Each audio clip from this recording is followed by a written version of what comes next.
ನಮಸ್ಕಾರ. GTV news ಕನ್ನಡಕ್ಕೆ ಸ್ವಾಗತ. ನಾನು ನಿಮ್ಮ ವೆಂಕಟೇಶ್. ಮಾಗಡಿ ತಾಲೂಕಿನ ತೂಬೇನಕೆರೆ ರಸ್ತೆಯ ಬೈರ್ನಹಳ್ಳಿಯ ಶ್ರೀ ಶನೇಶ್ವರ ಸ್ವಾಮಿ ಮತ್ತು ಶ್ರೀ ಮುನೇಶ್ವರ ಸ್ವಾಮಿ ಹಾಗೂ ಪಟ್ಟದಮ್ಮ ದೇವರುಗಳ 10ನೇ ವರ್ಷದ ಆರಾಧನಾ ಮಹೋತ್ಸವವನ್ನು ದೇವಾಲಯದ ಪ್ರಧಾನ ಅರ್ಚಕರಾದ ರೇವಣ್ಣರವರ ನೇತೃತ್ವದಲ್ಲಿ ಅದ್ದೂರಿಯಾಗಿ ನಡೆಸಲಾಯಿತು. ಈ ಸಂದರ್ಭದಲ್ಲಿ ದೇವಾಲಯಕ್ಕೆ ಹೆಚ್ಚಿನ ಸಂಖ್ಯೆಯಲ್ಲಿ ಆಗಮಿಸಿದ ಭಕ್ತರು ಶ್ರೀ ಶನೇಶ್ವರ ಸ್ವಾಮಿ ಮತ್ತು ಶ್ರೀ ಮುನೇಶ್ವರ ಸ್ವಾಮಿ ಹಾಗೂ ಪಟ್ಟದಮ್ಮ ದೇವರುಗಳ ದರ್ಶನ ಪಡೆದು ಧನ್ಯರಾದರು.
ನಾಡಒಡೆಯ ಧರ್ಮಪ್ರಭು ಗೌಡ ಕುಲಭೂಷಣ ಕೆಂಪೇಗೌಡರಾಳಿದ ಮಾಗಡಿ ಸೀಮೆಯ ಸಾತ್ನೂರು ಗ್ರಾಮ ಪಂಚಾಯತಿ ವ್ಯಾಪ್ತಿಯ ಬೈರ್ನಹಳ್ಳಿನಲ್ಲಿ ಬಹಳ ವರ್ಷಗಳಿಂದಲೂ ಕೂಡ ರೇವಣ್ಣ ಮತ್ತು ಕುಟುಂಬದವರು ಈ ಕಾಡಿನ ಕಗ್ಗಲ್ಲುಗಳ ನಡುವೆ ಶನೇಶ್ವರ ಸ್ವಾಮಿ, ಮುನೇಶ್ವರ ಸ್ವಾಮಿ ಮತ್ತು ಪಟ್ಟದಮ್ಮ ದೇವರುಗಳ ಆರಾಧನಾ ಮಹೋತ್ಸವ ನಡೆಸ್ಕೊಂಡು ಬರ್ತಿದ್ದಾರೆ.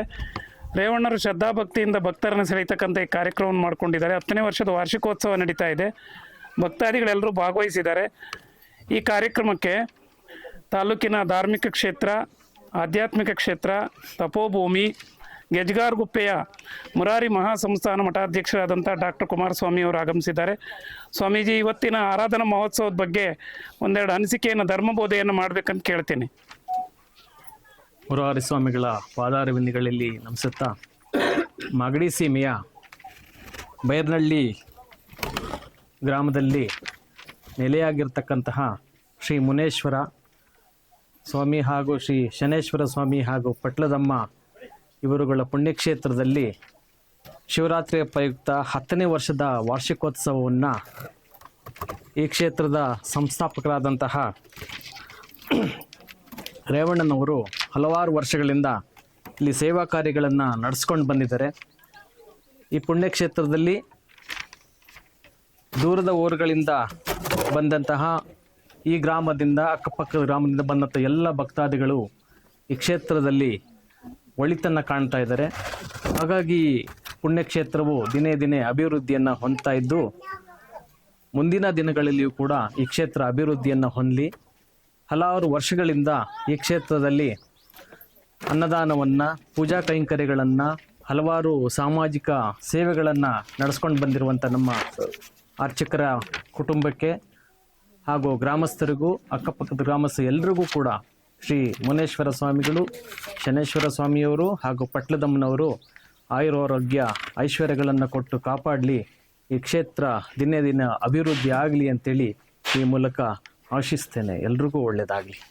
ಬೈರ್ನಹಳ್ಳಿ ಗ್ರಾಮದಿಂದ ಕೊಂಡಳ್ಳಿ ಮಾರ್ಗವಾಗಿ ತೂಬಿನಕೆರೆಗೆ ಹೋಗ್ತಕ್ಕಂಥ ರಸ್ತೆಯಲ್ಲಿ ಕಗ್ಗಲ್ಲ ಕಣಿವೆ ಅಂತ ಕರಿಕಲ್ಲು ಗುಡ್ಡ ಇದೆ. ಈ ಗುಡ್ಡದಲ್ಲಿ ದಶಕಗಳಿಂದ ರೇವಣ್ಣ ಮತ್ತು ಕುಟುಂಬದವರೆಲ್ಲರೂ ಕೂಡ ಭಕ್ತಾದಿಗಳ ಸಹಕಾರದೊಂದಿಗೆ ಈ ಒಂದು ಪುಣ್ಯಕ್ಷೇತ್ರವನ್ನು ಅಭಿವೃದ್ಧಿಪಡಿಸ್ತಿದ್ದಾರೆ.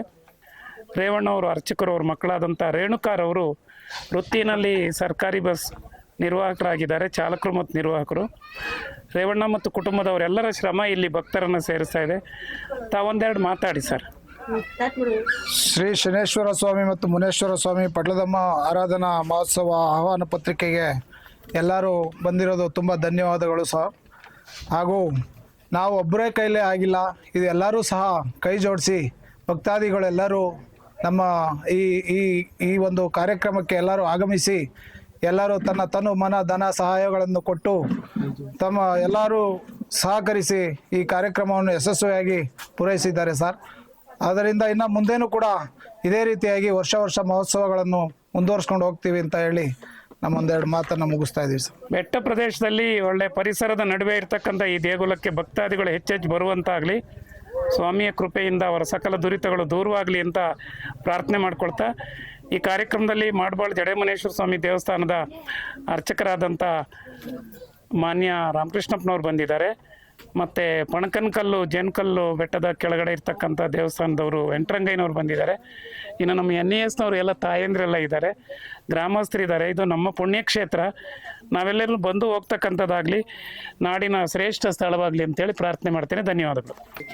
ಬೈರ್ನಹಳ್ಳಿ ಶನೇಶ್ವರ ಮುನೇಶ್ವರ ಸ್ವಾಮಿ ದೇವಸ್ಥಾನಕ್ಕೆ ತಲೆಮಾರಿನಿಂದ ಬಂದು ಭಕ್ತಿಯನ್ನು ಸಮರ್ಪಣೆ ಮಾಡ್ತಾ ಇರ್ತಕ್ಕಂಥ ತಮ್ಮ ಹೆಸರು ಮಹದೇವಮ್ಮನವರು ತಮ್ಮ ಅನಿಸಿಕೆಯನ್ನು, ಕ್ಷೇತ್ರದ ಬಗ್ಗೆ ತಮ್ಮ ಅನಿಸಿಕೆಯನ್ನು ಹಂಚ್ಕೊಳ್ಬೇಕು. ಆಗಿದೆ ಸರ್, ಒಳ್ಳೇದಾಗಿದೆ. ಮಾದೇವಮ್ಮ ಸರ್. ಎಲ್ಲಿಂದ ಬರ್ತಾ ಇದ್ದೀರಾ? ನಾವು ಬೆಂಗಳೂರಿಂದ ಬಂದಿದ್ದೀವಿ. ಎಷ್ಟು ವರ್ಷದಿಂದ ಬರ್ತಾ ಇದ್ದೀರಾ? ಹೋದ ವರ್ಷದಿಂದ ಬರ್ತಾ ಇದೀವಿ, ಅದಕ್ಕೆ ಮುಂಚೆ ಮಗ ಸೊಸ ಬರ್ತಾ ಇದ್ರು ಸರ್. ಹೌದಾ? ಇಲ್ಲಿ ಬಂದ್ಮೇಲೆ ನಿಮ್ಗೆ ಏನೆಲ್ಲ ಅನುಕೂಲ ಆಗೈತೆ? ಆಗಿದೆ ಸರ್, ಒಳ್ಳೇದಾಗಿದೆ. ಮಗು ಆಯ್ತು, ಅವ್ನ ನೆನ್ಸಿರೋ ಕಾರ್ಯನೂ ಜಯ ಆಯ್ತು. ನಂಬಿದವರನ್ನು ಬೆಂಬಿಡದೆ ಕಾಯ್ತಕ್ಕಂಥ ಶನೇಶ್ವರ ಮುನೇಶ್ವರ ಸ್ವಾಮಿ ದೇವಸ್ಥಾನಕ್ಕೆ ನಾವು ಬಂದಿದ್ದೀವಿ ಅಂತೇಳಿ ಮಹಾದೇವಮ್ಮನವರು ತಮ್ಮ ಅನಿಸಿಕೆಯನ್ನು ಹಂಚಿಕೊಂಡಿದ್ದಾರೆ. ಧನ್ಯವಾದಗಳು. ಭಾರತೀಯ ನಮಸ್ತೆ. ನಮಸ್ತೆ. ಕ್ಷೇತ್ರಕ್ಕೆ ಬಂದ ಮೇಲೆ ನಿಮ್ಗೆ ಏನೆಲ್ಲ ಅನುಕೂಲ ಆಗಿದೆ? ನಾವು ಇಲ್ಲಿ ಜಡೆಮುನೇಶ್ವರ ಶನೇಶ್ವರ ದೇವಸ್ಥಾನಕ್ಕೆ ಇಲ್ಲಿಗೆ ಬಂದಮೇಲೆ ನಮಗೆ ತುಂಬಾನೇ ಕಷ್ಟ ಆಯಿತು. ನಾವು ಬೆಂಗಳೂರಿಂದ ಬರ್ತಾ ಇರೋದು. ನಾವು ಇಲ್ಲಿಗೆ ಬಂದಮೇಲೆ ನಮ್ಮದು ಸಮಸ್ಯೆಗಳೆಲ್ಲ ಸ್ವಲ್ಪ ಪರಿಹಾರ ಆಗಿದೆ, ಇವಾಗ ಚೆನ್ನಾಗಾಗಿದೆ. ಇನ್ನು ಮುಂದೆ ಚೆನ್ನಾಗಾಗಲಿ ಅಂತ ನಾವು ಇಲ್ಲಿಗೆ ಬಂದಿದ್ದೀವಿ. ಈ ವರ್ಷ ನಮಗೆ ಮುಂದೆಗೆಲ್ಲ ಅನುಕೂಲ ಆಗುತ್ತೆ. ಇಲ್ಲಿಗೆ ಬಂದು ಹೋದ್ಮೇಲೆ ನಮ್ಮ ಕಷ್ಟಗಳು, ನಮ್ಮ ಪ್ರಾಬ್ಲಮ್ ಎಲ್ಲ ಸಾಲ್ವ್ ಆಗಿದೆ. ಇಲ್ಲಿಗೆ ಬಂದಮೇಲೆ ನಮ್ಗೆ ಒಳ್ಳೇದಾಗಿದೆ. ಅದರಿಂದ ನಾವು ಇಲ್ಲಿಗೆ ಬರಬೇಕು ಅಂತೇಳಿ ನಾವು ಇವತ್ತು ಈ ಕಾರ್ಯಕ್ರಮಕ್ಕೆ ಬಂದಿದ್ದೀವಿ. ನಾವು ಅಲ್ಲೇ ಸುಮಾರು 3 ವರ್ಷದ ಹಿಂದೆ ಬಂದಿದ್ವಿ. ಮಧ್ಯ ಯಜಮಾನ್ರು ಬಂದು ಹೋಗ್ತಾ ಇದ್ರು. ಈ ಸಲ ನಾನೇ ಬರಬೇಕು ಈ ಸಲ ಇಲ್ಲಿಗೆ ಅಂತ ಹೇಳಿ ಇಲ್ಲಿಗೆ ಬಂದಿದ್ದೀವಿ. ಬಂದ್ಮೇಲೆ ನಮಗೆ ತುಂಬ ಒಳ್ಳೇದಾಗಿದೆ. ಇನ್ನು ಮುಂದೆಗೂ ಜಡೆಮುನೇಶ್ವರ ಒಳ್ಳೇದು ಮಾಡ್ತಾನೆ ಅನ್ನೋ ನಂಬಿಕೆ ಭರವಸೆ ನನಗಿದೆ. ಅದರಿಂದ ನಾವು ಇಲ್ಲಿಗೆ ಬರ್ತಾ ಇದ್ದೀವಿ. ಎಲ್ಲಿಂದ ಬರ್ತೀರಾ? ನಾವು ಬೆಂಗಳೂರಿಂದ ಬರ್ತಾ ಇದ್ದೀವಿ, ಬೆಂಗಳೂರಲ್ಲಿ ಜಾಲಹಳ್ಳಿ ಕ್ರಾಸ್ ಇಂದ. ಶಿವಕುಮಾರ್ ನಮಸ್ತೆ. ನೀವು ಈ ಮುನೇಶ್ವರ ಕ್ಷೇತ್ರಕ್ಕೆ ಬಂದ ಮೇಲೆ ಏನೆಲ್ಲ ಅನುಕೂಲ ಆಗಿದೆ? ನಮಗೆ ಒಂದು ಗಣೇಶ ಜ್ಯೂಸ್ ಸೆಂಟರಿಂದ ಕೆಲಸ ಮಾಡೋದು, ಬೆಂಗಳೂರಿಂದ ಬಸವನಗುಡಿ ಗಾಂಧಿ ಬಜಾರು. ಒಂದು ಮಗು ಆಯಿತು, ಒಳ್ಳೇದಾಯಿತು. ಒಂದು 3 ವರ್ಷದಿಂದ ಅರಕೆ ಮಾಡ್ಕೊಂಡಿದ್ದು, ಅರಕೆ ತೀರ್ತು. ಒಂದು ಮುಡಿ ಕೊಡೋಣ ಅಂತ ಬಂದು, ಆಮೇಲೆ ಈ ವರ್ಷ ಬೆಳೀಲಿ ಅಂತ ಪಡದಲಮ್ಮ, ಮುನೇಶ್ವರ, ಶನಿಮಹಾತ್ಮ ಎಲ್ಲ ದೇವರು ಕಾಪಾಡಲಿ ಅಂತ ಒಂದು ಆರಾಧನೆ ಮಾಡ್ಕೊಂಡು ವರ್ಷವೂ ಒಂದು ಅನ್ನದಾನಕ್ಕೆ ಒಂದಿಷ್ಟು ಅಂತ ಪರಿಹಾರ ಕೊಡ್ತಾಯಿದ್ವಿ. ಸರಿ, ಎಲ್ಲಿಂದ ಎಷ್ಟು ವರ್ಷದಿಂದ ಬರ್ತಾ ಇದ್ದಾರೆ? 3 ವರ್ಷದಿಂದ. 3 ವರ್ಷದಿಂದ ಬರ್ತಾ ಇದ್ದಾರೆ. ಬಂದ್ಮೇಲೆ ನಿಮಗೆ ಒಳ್ಳೆಯದಾಗಿದೆ. ದೇವರು ಮುಂದೆ ಹಿಂಗೆ ಕೊಡಲಿ ಅಂತ ಬಯಸ್ತೀನಿ. ಇದು ಇವತ್ತಿನ ಮಾಗಡಿಯ ಸುದ್ದಿ ಸಮಾಚಾರ. ನಿರಂತರ ಸುದ್ದಿ ಸಮಾಚಾರಕ್ಕೆ ವೀಕ್ಷಿಸಿ ನಿಮ್ಮ GTV ನ್ಯೂಸ್ ಕನ್ನಡವನ್ನು. ವಂದನೆಗಳು.